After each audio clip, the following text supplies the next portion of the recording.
Latest update sa kaso ng mayor ng Bamban Tarlac na si Alice Goo nang di umano'y nasasangkot sa iligal na aktibidad sa ating bansa.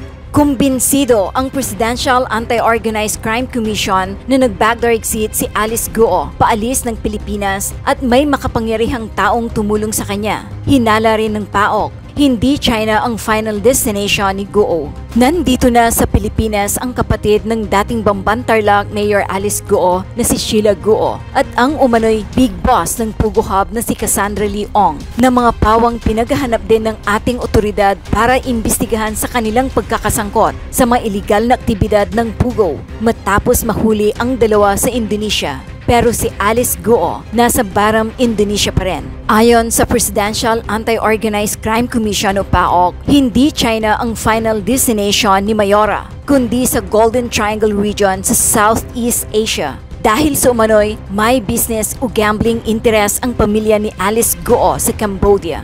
We're confident that she's trying to get into the Golden Triangle because the Goo family has business interests, gambling interests in Cambodia.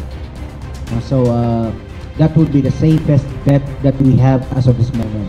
Sangkot nga raw sa offshore gaming operation ang dalawang lalaking kapatid ni Alice Goo na si Wesley at Simen. Si Wesley Goo tinangka raw umalis ng Indonesia papuntang Hong Kong. As to whether the attempt was successful, we have yet to receive reports from our Hong Kong counterparts. Ayon pa sa PAOK, lumalabas na backdoor exit talaga ang ginamit na rota ni Goo para makalabas ng Pilipinas at posible raw na walang tumulong na makapangyarihang tao kay Alice Goo. An operation of that magnitude has so many moving parts, and to control an information such as that would require a technical expertise that is not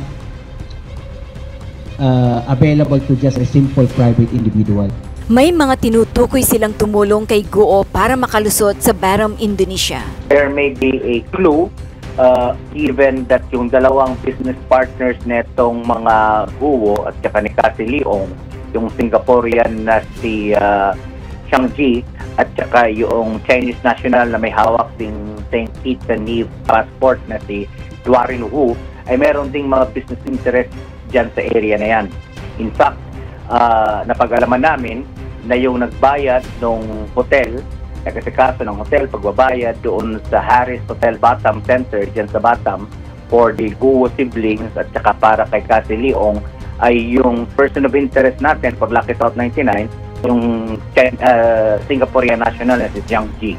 Samantala, abogado ni Alice Goo na si Attorney Stephen David umamin na 3 araw na siyang walang komunikasyon sa kanyang kliyente na si dismissed Bamban Mayor Alice Goo. Hindi na rin matiyak ni Attorney David kung nasaan na ang dating alkalde. Matatandaang sa panayam ng ABS-CBN News kay Attorney Stephen David, iginiit niya na nasa Pilipinas pa si Alice Goo noong August 20, 2024. Where is Alice Goo?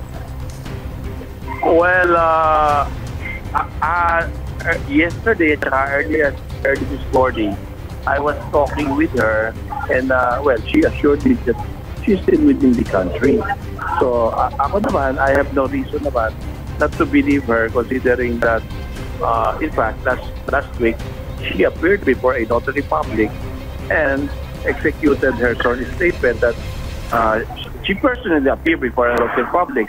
And I doubt if the notary or the lawyer will certify to that fact without him seeing Mayor Alice, kasi that's too crucial for him, no? Especially yung license niya, tsaka yung career niya, yung reputation niya will be at stake kung hindi totoong umapir sa kanya si Mayor Alice. Attorney David, why do you believe that Alice Goo is still here? What is your proof that she is still in the country, Attorney David? Well, ako, siyempre, wala naman akong proof, and I just rely on her assurance that she's still in the country. In fact, we just talked this morning and last night, and she assured me that she's within the premises of the country. With that assurance, but with no proof, do you then think that it's still possible that your client is actually outside the country, as being said by the Presidential Anti-Organized Crime Commission, as is being said by Senator Rizzo Ontiveros, Senator Sherwin Gatchalian, Attorney David? Of course, everything is possible, no? Kasi all of us naman, we don't really know the truth. Well, they have reports that she was in what country, Malaysia or Singapore, but was she seen personally or by a camera that she was indeed in that country? Was anybody saw her there except for these papers na sinasabi na process, etc.? Well, of course, I still believe in the integrity of our judicial, of our police system, ano? Kaya nila yung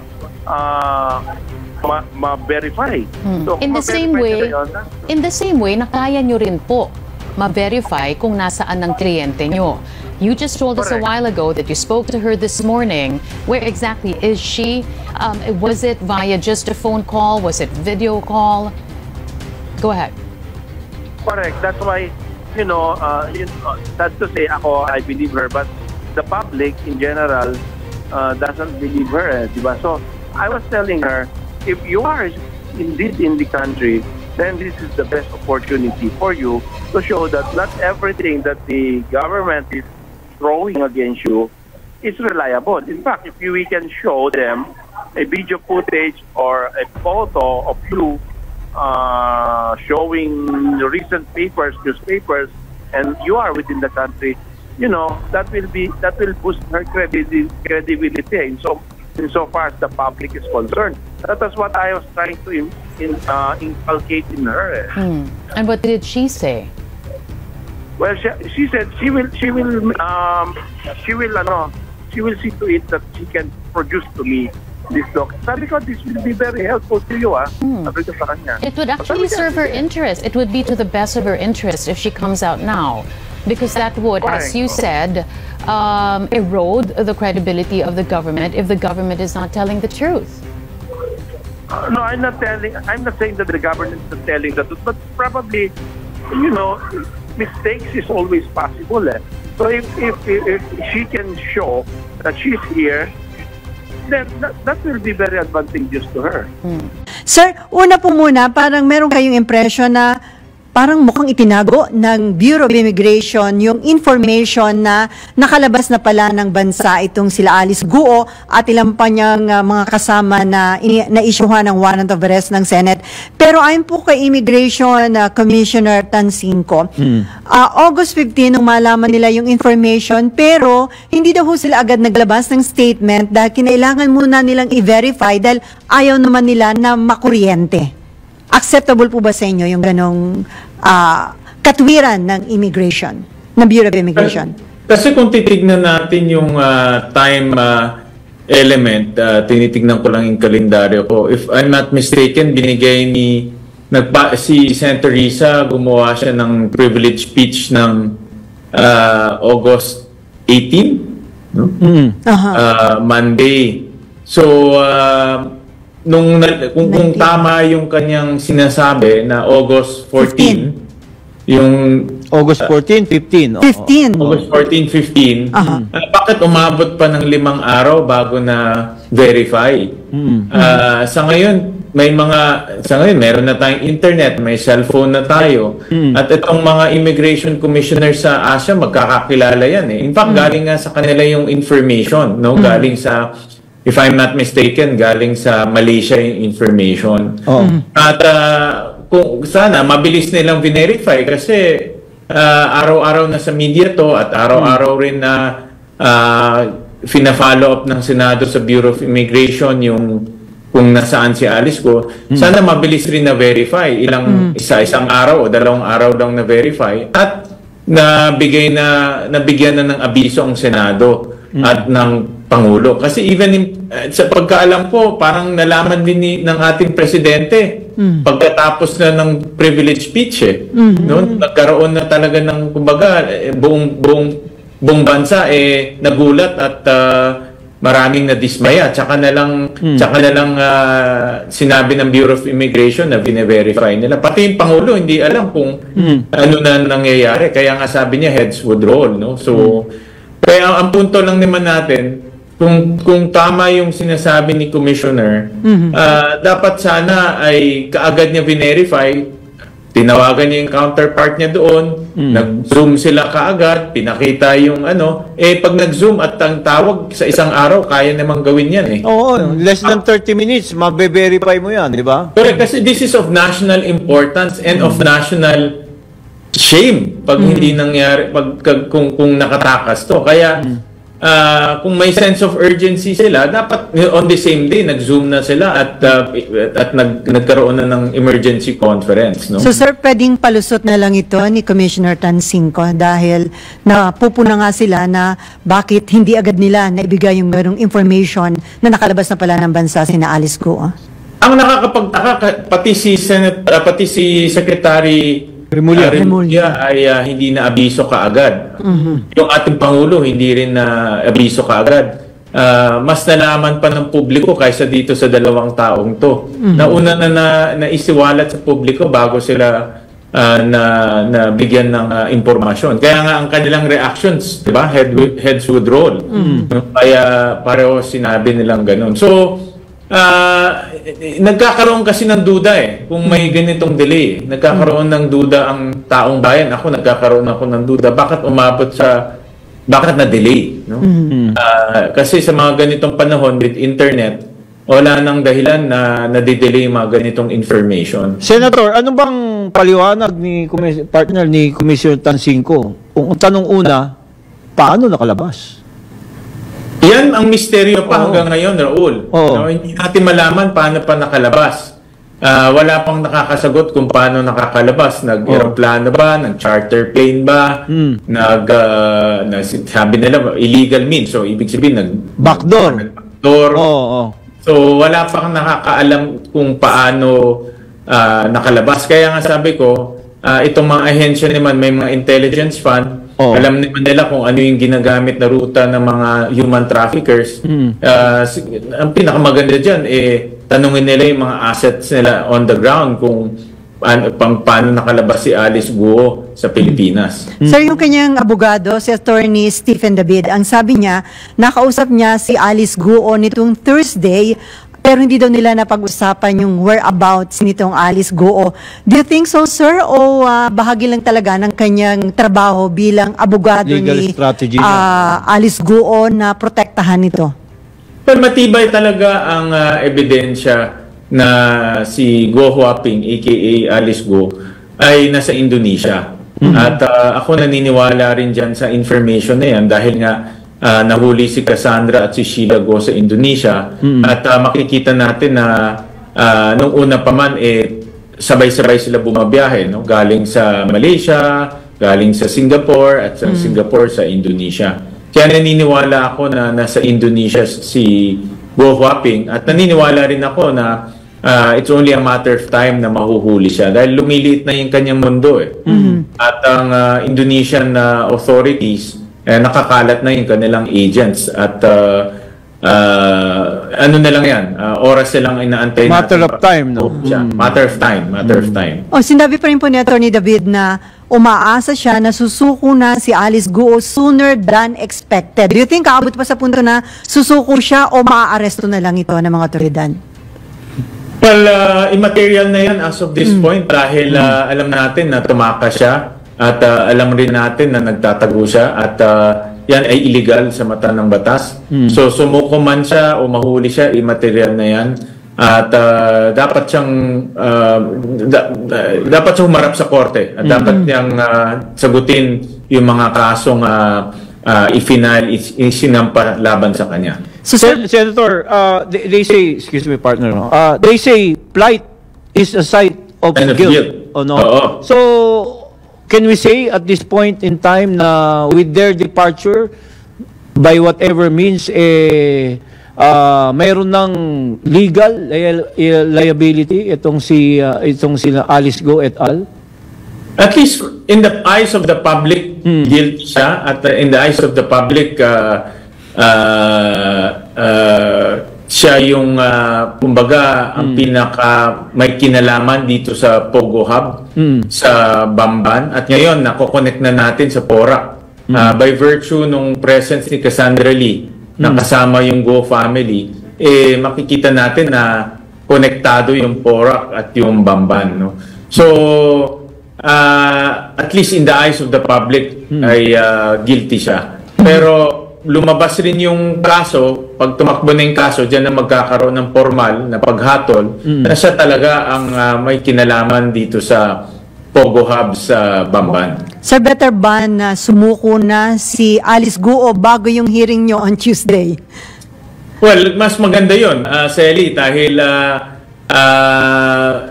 hindi niya napahihirapan yung Indonesian government at yung ating pamahalaan. Kung makikita natin nung pagdating ni Sheila at ni Cassandra sa bansa natin, talagang buong puwersa ng gobyerno ay nandoon para siguradong hindi makawala ulit, no? So makakatipid tayo ng oras at ng panahon kung siya ay surrender. Sa hearing nyo sa Tuesday, Senator Win, I'm sure tatanungin nyo itong dalawa, itong si Sheila Guo at saka si Cassandra Lee. Paano nga ba sila nakalabas ng bansa? I'm sure, no? Correct. Kasama yan, no? Sila lang nakakaalam, at siyempre tatanungin natin nasaan na yung si Go Huaping at yung iba pang mga kapatid niya tulad si Wesley Guo at dapat sagutin nila itong mga katanungan kasi may ebidensya na magkakasama sila no? So dapat bigyan niya tayo ng sagot dito sa kung nasaan itong mga taong ito. Sir, ngayon ay nasa custody pa ng DOJ or BI itong sina Cassandra at saka si Sheila. So may impormasyon po ba kayo kung kailan ito iti-turn over sa Senate? Dahil parang dating doon sa paliwanag ng isang taga-Department of Justice, mananatili muna sa kanilang custody at papayagan ng nila na i-request ng Senate kung kailangan humarap sa Senate hearing. Ganun po ba mangyayaring arrangement? Ang Senate lang at ang Congress ang merong order of arrest. So, dapat kustodiya na sa Kongreso o na sa Senado. Itong dalawa lang institution ang mayroon talagang arrest order. Yung ibang kaso ongoing pa lang. Pero dahil nga may mga administrative process na kailangan din na tapusin. Nag-coordinate ang Senado, ang Bureau of Immigration, ang NBI para tapusin muna itong mga administrative processes, no? Ang importante dito, iisa lang naman kami as government, no? So iisang layunin lang naman ng gobyerno para maayos ang takbo nitong kasong ito. Kaya nag-usap-usap na lang to coordinate para hindi rin magkaroon ng kumbaga ng miscommunication kung sino ba talaga ang magkakaroon ng kustodiya dito sa dalawa. Pero dahil nga mayroong arrest order ang Senado at ang Kongreso, itong dalawang institution lang eventually ang may custody dito sa dalawang tao. So sir, wala pa kayong info kung kailan ita-turn over sa Senate itong si Sheila at maging si Cassandra, dahil sabi niyo po meron na ring arrest warrant pala ang Senate laban kay Cassandra. Correct. Ang napag-usapan ay dahil nga may Tuesday ang hearing, so on or before Tuesday ang turnover to the Senate. So sir, nga nabanggit nga ni Raul, so pinaghahandaan nyo na doon sa hearing on Tuesday dahil 3 committee po yung magkakandak ng hearing, di po ba? Ang Committee on Justice, Public Services, and isa pa and Committee on Women. So ito ba pinaghahandaan nyo na para matagumpay niyong mapakanta itong dalawa tungkol sa paano nga sila lumabas at sino yung tumulong sa kanila? Sana maintindihan itong dalawang to na klarong-klaro na kung ano yung nangyari. Ibig sabihin, ang kaso ay matibay na laban sa kanila. At mas maganda nilang magsabi sila ng totoo at ipaliwanag nila at ilabas nila lahat ng mga nalalaman nila. Dahil una-una, yung Pogo ay tapos na sa ating bansa. Ang gusto lang naman natin ay mahanap itong mga mastermind at panugutin itong mga mastermind. So, maganda sabihin nila yung kanilang nalalaman pagdating sa mga mastermind nitong Pogos. At sabihin na rin nila yung modus operandi dito sa mga fake birth certificates. Dahil imagine nyo, kagaya ni Sheila na almost dekada na hawak-hawak nitong fake birth certificate niya, na nakakuha siya ng Filipino passport at nakaalis siya ng ating bansa. At yun na nga yung sinasabi natin, buhay pa pala yung kanyang Chinese passport. So, dalawang passport ang hawak-hawak niya at illegal yan pagdating sa ating mga regulasyon at batas.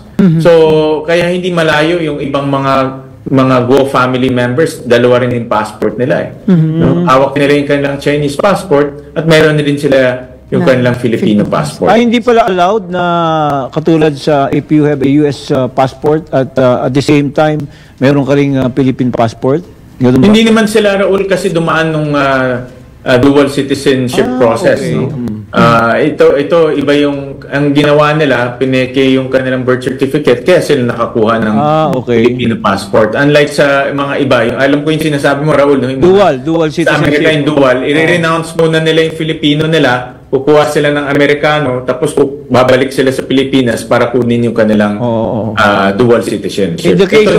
Sa kanila, wala, walang ganun na nangyari. Pero sa tama lang yung sinabi ni Justice Secretary Boying Rimulya na wag munang cancelihin ang kanilang pasaporte dahil paano mapoproseso yung pag-uwi sa kanila sa Pilipinas, like kay Alice Goo.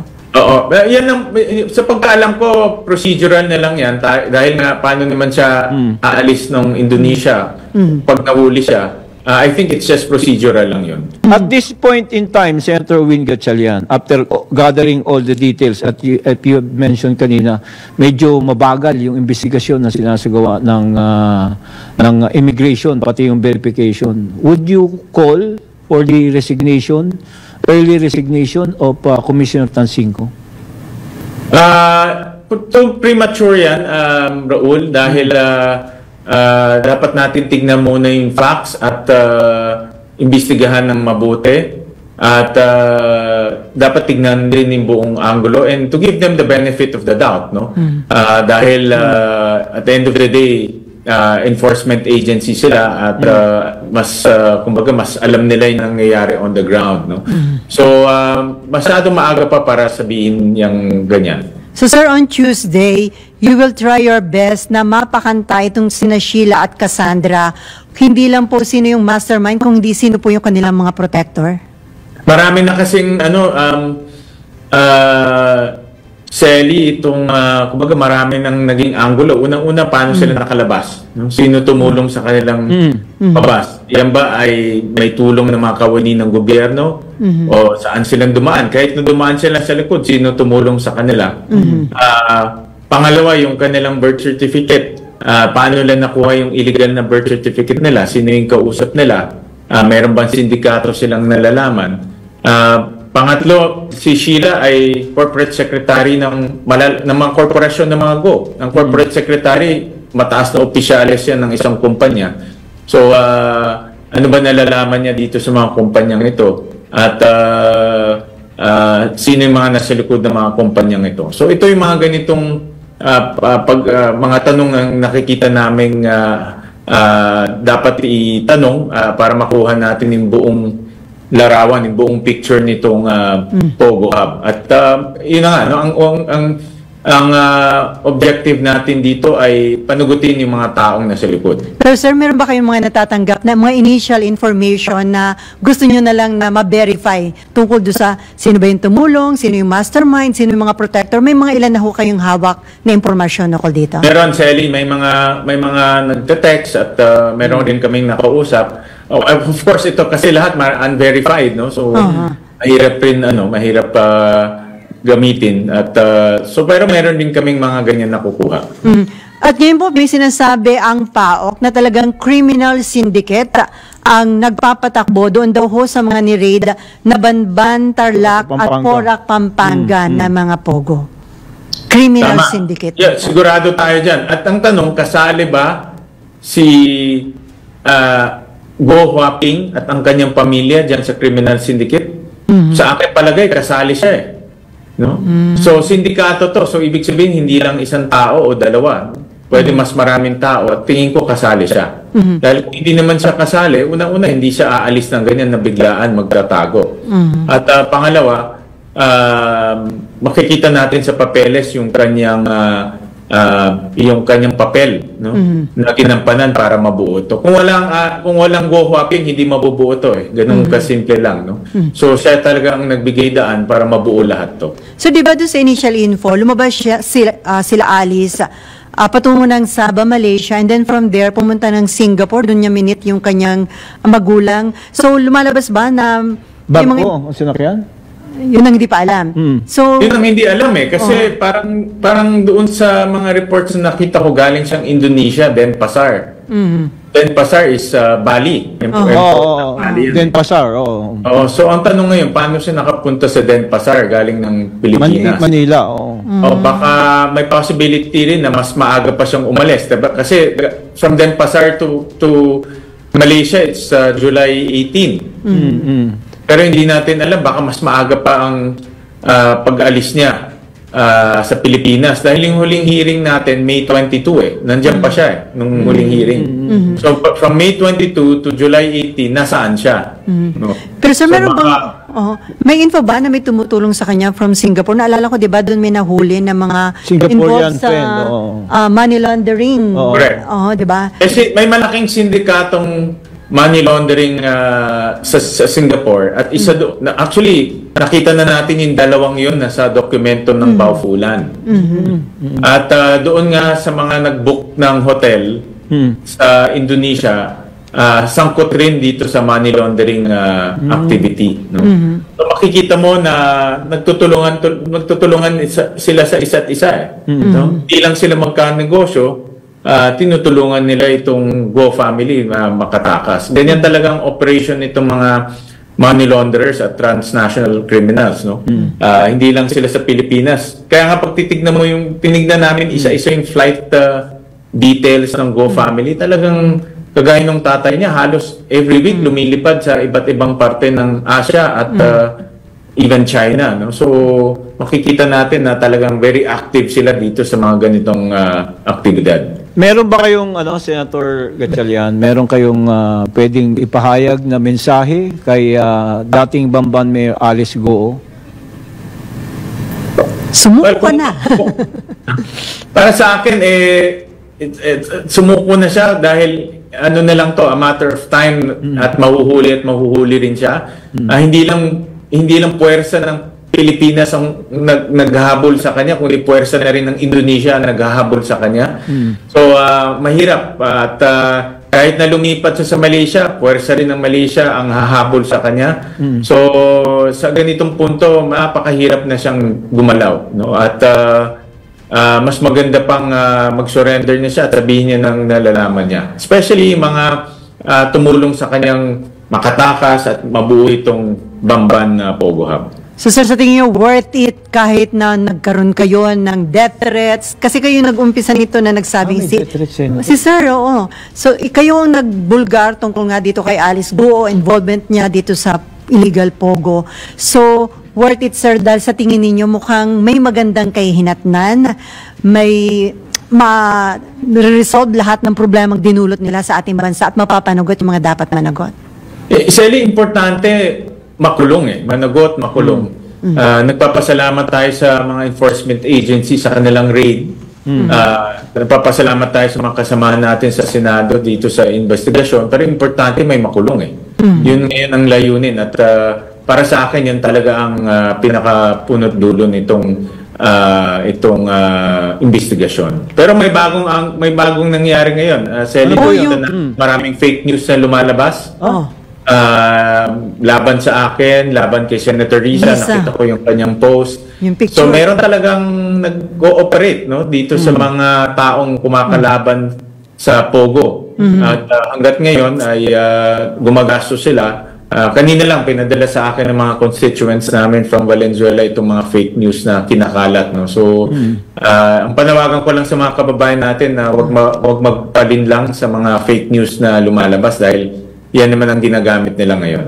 Sir, ihabol ko na lang kasi isa rin malaking development ngayon yung sinalakay ulit, nag-attempt ulit yung PNP Kingdom of Jesus Christ sa Davao. Oo. Yung warrant of arrest laban kay Pastor Apollo Kibuloy, parang doon na yata about 2,000 na mga PNP at meron bang sinasabi na may isa daw na namatay na miyembro dahil nga daw sa heart attack. So, kung concern ba ni Pastor Kibuloy yung kanyang mga miyembro, better na talagang sumuko na rin po siya. Dapat actually, itong mga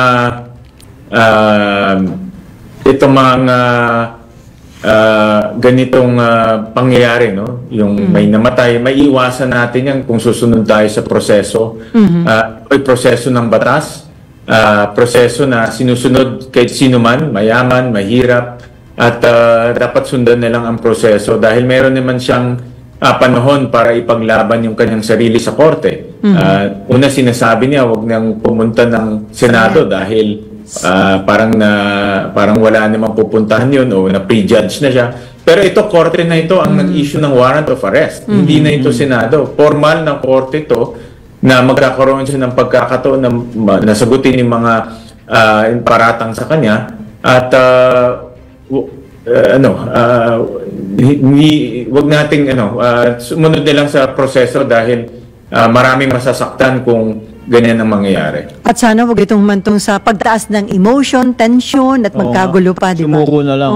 So, sumuko na lang dahil, like you said, no, korte na ito eh. Diba? Yan naman sinasabi ng maraming akusado na bigyan sila pagkakataon managot sa korte. At ito na yun. No? At ito na yung pagkakataon nila na sumagot at ipaliwanag nila ng formal yung kanilang mga sarili.